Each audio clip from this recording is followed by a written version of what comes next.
Welcome to Rooted Intentionally, 10 minutes designed to help you live more deeply rooted in love with God, yourself, and others. I'm Susan Carson. I'm an author, speaker, spiritual coach, and founder and director of a ministry here in Cincinnati, Ohio called Roots and Branches. We're listening and healing prayer ministry. And in this podcast, we create safe space and we bring you spiritual practices to help you connect with God wherever you are in your life today. And today we have a special treat. We have Matt Tebbe here with us. Welcome, Matt. Thanks, Susan. Yeah, Matt is co-founder of Gravity Leadership. He is a pastor of the Table in Indianapolis, Indiana. He is a writer, speaker, podcaster. You're the co-host of the Gravity Leadership podcast, which I love and cannot highly recommend enough. And you did not ask me to do that, but it's true. So there you go. Husband, father, anything I left out? Anything you want folks to know about you? I like to smoke meat. I just got a smoker this spring. My wife and kids bought me a smoker, and I'm really into that, although it's wintertime in the Midwest, so I haven't been able to do that recently. Yes. Yeah. Well, we look forward to spring for so many reasons, yes. Right? Including smoked meat. So I love that. So Matt, you're going to lead us in our practice today, sure. Which I'm super excited about. But before we get to that, I would love to just ask you a couple questions. And the first one is the one that I ask anytime I have a friend on the podcast. What is helping you live more deeply rooted in these crazy days and times that we're living in? Early bedtimes. Yes. I am there. Totally. So when you asked me to come on and do a spiritual practice, my thoughts immediately went to, 9 hours of sleep a night. But I'm not sure how we do that on a 10-minute podcast. But honestly, during the day, honestly, Susan, my brain is, I'll talk more about this maybe when we get into our practice, but my brain is just always going, and I'm cogitating and analyzing. There's just a discursive grind happening. And one of the ways that I indulge that sometimes is when my kids go to bed. It's like, now I don't have to, now I'm not responsible for anyone and anything, and I can put my mind on anything I want. And there's, a bevy of great television out right now, like really good dramas, things that, winning awards, and I got a stack of books. I know you do too. It's a mile high. Then I'm married, I have a wife of 20 years. Maybe we could get to know each other, learn each other's middle names again. But I, especially in the last several months, where it feels like there's a heightened intensity in our culture, and people are on edge with the pandemic and the stresses that are coming from that. And then, the election season was full of drama. Yeah. I just have been crawling into bed at 9 p.m. And going to sleep. And I'm telling you, when I get 9 hours of sleep, I wake up and I remember I'm a Christian. Yes. Yes. And my first thought isn't one of scarcity or complaint. It's one of gratitude. And I've tried all different kinds of things, but 9 hours, at least 8 hours of sleep is, for me, a foundational spiritual practice that when I cheat it, I always regret it. Yeah. Oh my gosh. I love that so much. And it was such good news to me the first time somebody told me that rest actually is a spiritual practice. That was like the good news of Jesus all over again to me. Yeah. I was just reading about the law of sevens, every seventh day and every seventh year, and then every seventh year in the Old Testament. And it's really, sleep is like your biorhythmic Sabbath. Like if you don't sleep, this is one of the things that's crazy. You can go like 40 or 60 days without food and stay alive. I think it's like 2 weeks. If you don't sleep for 2 weeks, like you just die. Wow. It's so crucial. It's so crucial. And, with screens and entertainment and lights, there's a couple books about the advent of artificial light and how they interrupted our biorhythms and how they interrupted our sleep patterns. Mm-hmm. But for me, I think when I embrace sleep as a gift, as a Sabbath that I don't control, I don't have to produce it. I surrender to it. I feel like it's a consecration. Every bedtime is a consecration into the mercy and goodness of God. Oh my gosh. I love that so much. Thank you. Well, I'm proclaiming this to myself because tonight, there's going to be a basketball game on or something. And it's going to be like, are you going to bed at 9? Are you going to cheat it? And I just need to hear that good news. Every bedtime is a gift from God. Yes. I love that. Sometimes we talk about spiritual practices and it becomes all so very, spiritual in a way that isn't grounded in our bodies and our humanity and the reality of our day-to-day rhythms and lives. And so I love that so much. Yeah. So you are part of this amazing network of people called Gravity Leadership. You're all about transformational leadership and spiritual formation as leaders, which I love. And you guys say something at the beginning of your podcast about rooting our lives and leadership in this love of Jesus. And that's like music to my ears because that's all my sort of rooted language. But I would love for you to talk more about that in terms of leadership and what that means in our lives. Yeah. There's so many ways into this conversation, Susan, as I'm sure you're aware. I think that for much of the Euro-Western modern church, we have tacitly patted love on the head and used other mechanisms and forces to get things done. And I think it reveals itself in, the leaders we celebrate inside and outside the church. They're very charismatic and competent, skilled, eloquent. But most of the people that make the news for like blowing it, they're not known for their love. And that's the thing that Paul says, it's the only thing that counts. And he actually says, if I'm super good looking and smart and I can build a church from 0 to 10,000, but I don't have love, it's rubbish. It's garbage.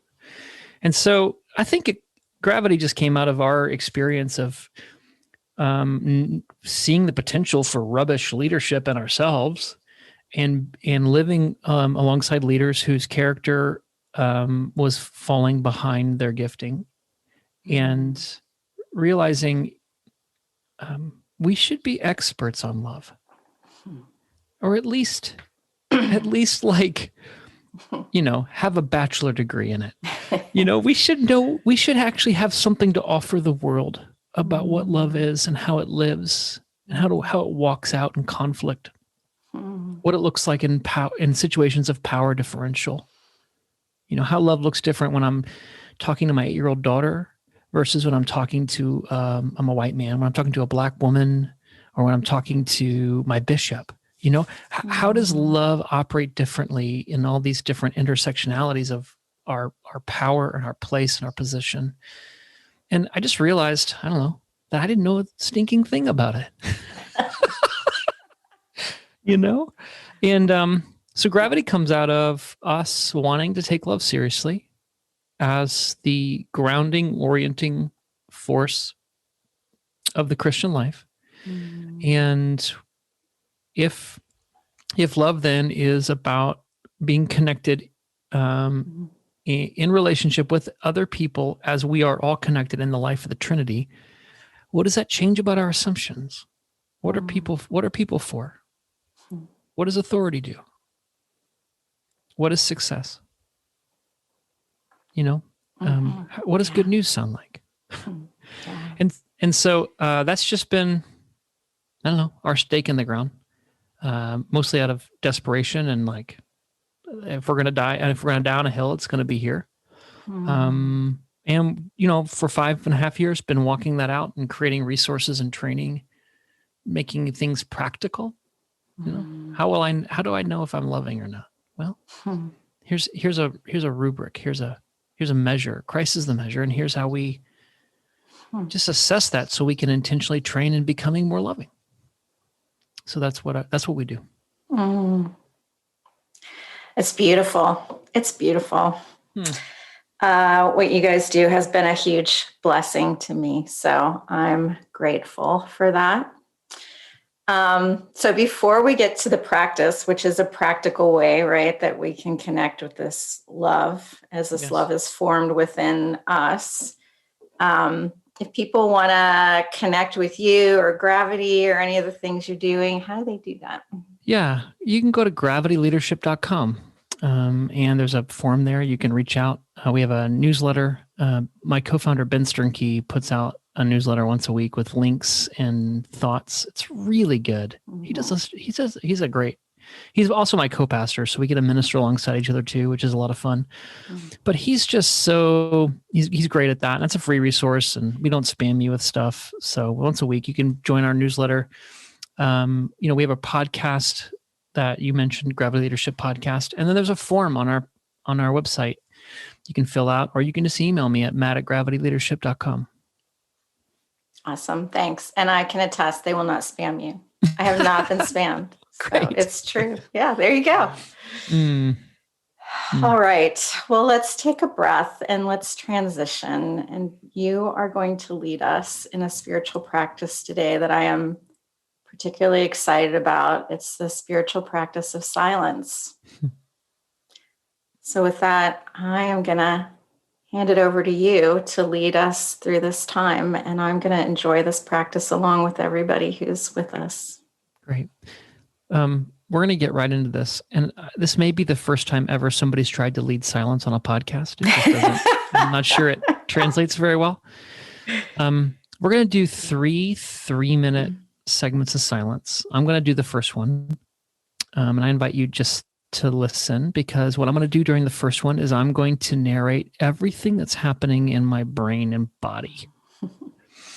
And I'll say more about that afterwards. Secondly, I'll do silence, and I'll use a prayer word, and I'll say why I use a prayer word. And third, I'm going to invite all y'all to join it with me.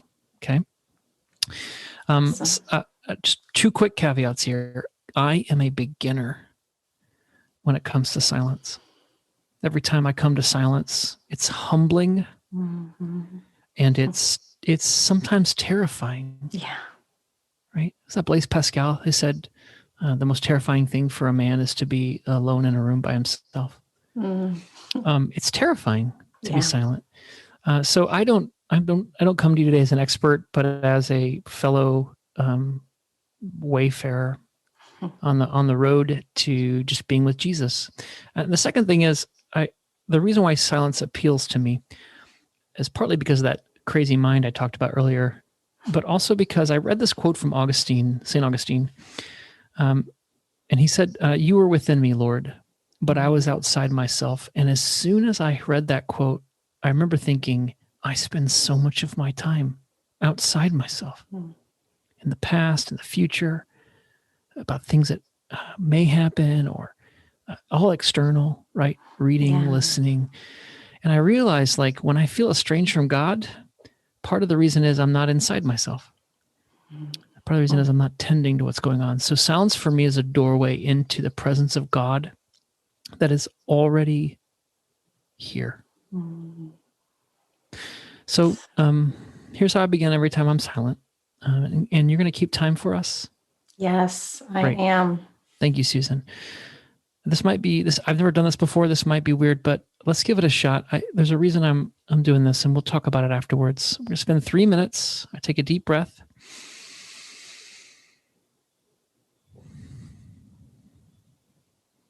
We begin.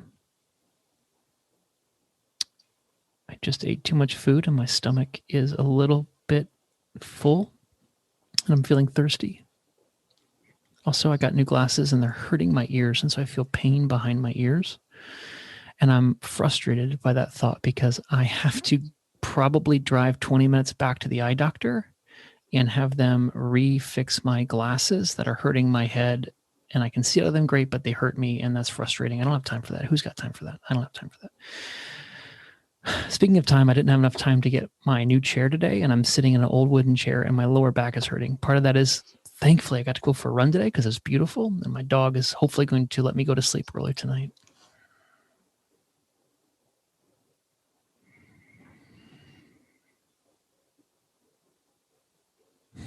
I'm so grateful my son had a better day at school today than he did yesterday.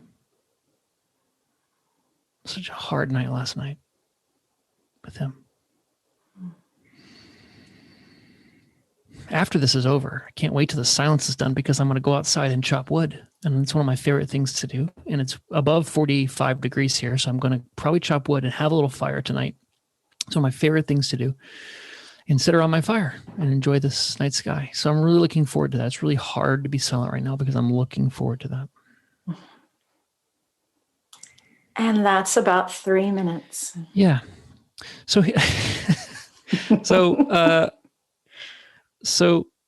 Susan, maybe I'll just give you a second. What did you notice about that?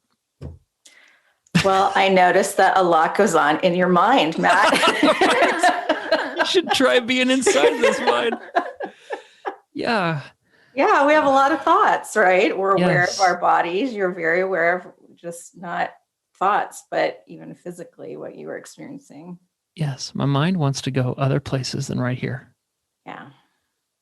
And in this, I just want to share, I think this is one of the reasons why people don't do silence is because they don't feel like they're good at it.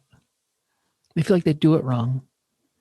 Or that they're just completely broken. Everybody else can be silent still except for them. And I just want to say, again, I'm not an expert, but having practiced silenced for a number of years, what happens is that you become less attached to your thoughts rather than the thoughts go away. Mm-hmm. Your brain's gonna brain. But what happens is you change your relationship to your thoughts so that they float by and you stay still and silent.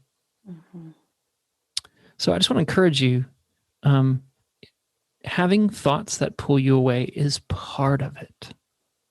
It's all part of it. Yeah. Which is why I wanted to do that. I think I can say that and people are like, yeah, right, whatever. But like, if I just tell you exactly what I'm thinking, that people, I'm not making any of that up. It's just actually what's going on in me. So yeah. Let's do it again, 3 minutes. And one of the ways that I bring my attention back to, I focus on my breath. And I got this from a book. I'll mention this book. It's the best book on silence I've ever read. It's so accessible. It's a book called Into the Silent Land by a priest named Martin Laird, Laird. And he's got a trilogy of books. They're all really good, but they're like remember the Prayer of Jabez, Susan? Yeah. Back in the day? It's kind of like that size of a book. And he traces how silence and meditation is an ancient Christian practice.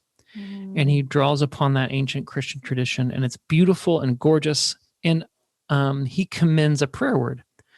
And so my prayer word that I chose, or it chose me, depending upon how that went down, is the word here.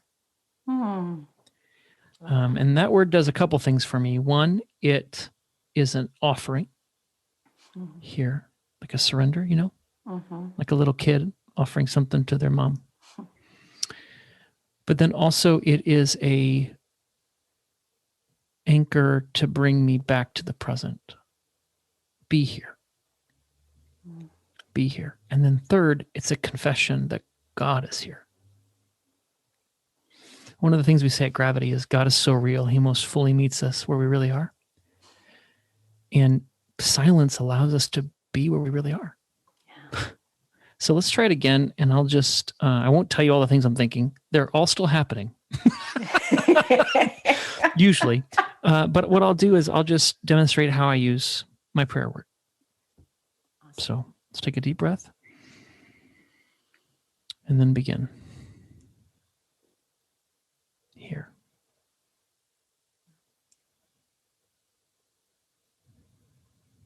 Here.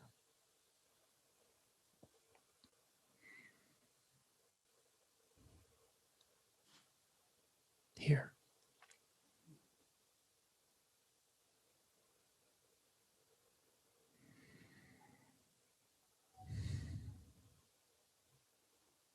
Here.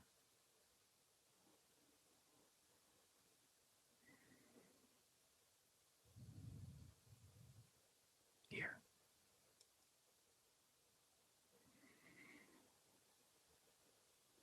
Here.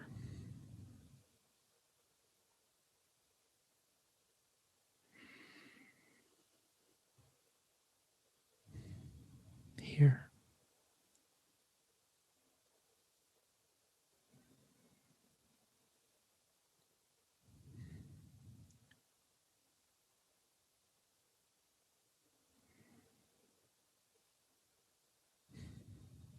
Here.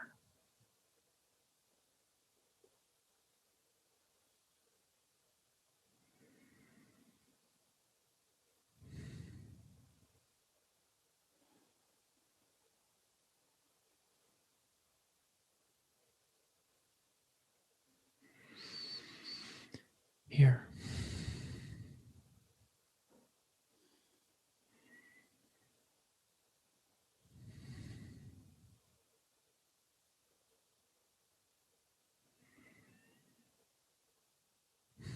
Here.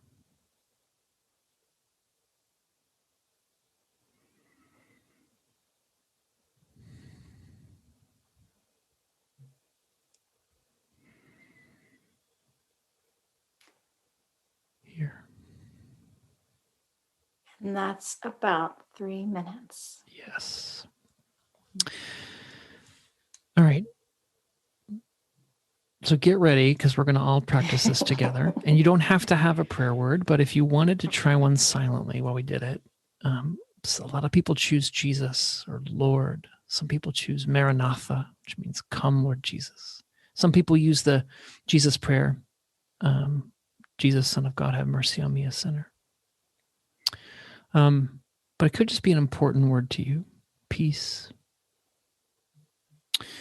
And every time I use my prayer word as a new beginning. So every time I say some people repeat their prayer word on their breath. It's just kind of a mantra. And I've done that before, but I use mine as like,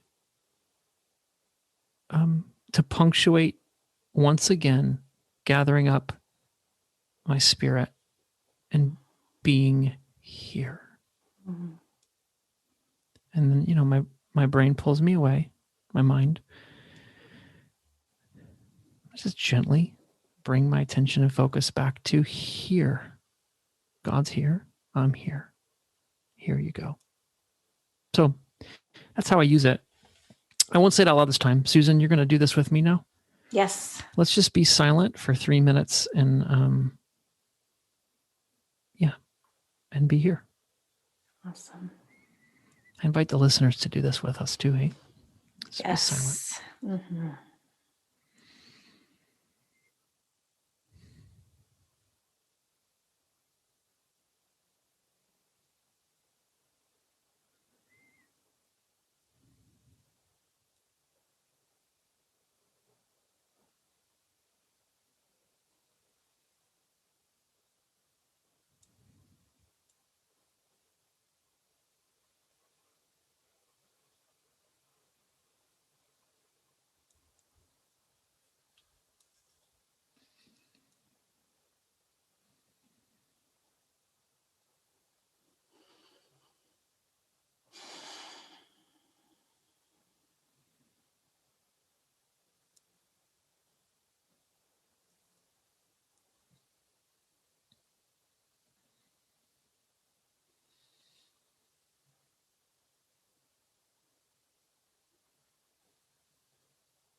And that is about 3 minutes.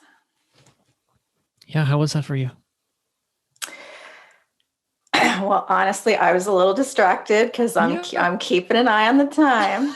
Right. That was my little battle with distraction, and my word is usually holy. So just kept release the thought, back to the word, come back to my breath. But it's inevitably, even when it's frustrating and terrible, it's also healing and so helpful to me to have that space. Yes. Yeah. Yeah. Silence is one of those things that you can be bad at and still benefit from. Yes. Yeah. Yeah. And it doesn't take 3 minutes. Like that can feel like a lifetime, right? Right. But a lot can happen in the 3 Yes. minutes. And yeah. So good. Thank you so much, Matt, for leading us in that and helping us engage in what is becoming gradually over time one of the most important spiritual practices for me personally. So, it's great. So thanks. Yeah, it's an honor to be here, Susan. Thanks for having me. Absolutely. Absolutely.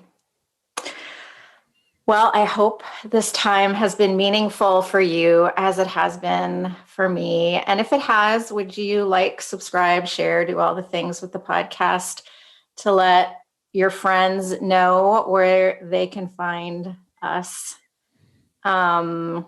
I would love to connect with you. You can find me at my website, susancarson.net. You can find my book there and a free downloadable devotional, 7 days to a more deeply rooted life. I'd love to connect with you on Instagram or Facebook.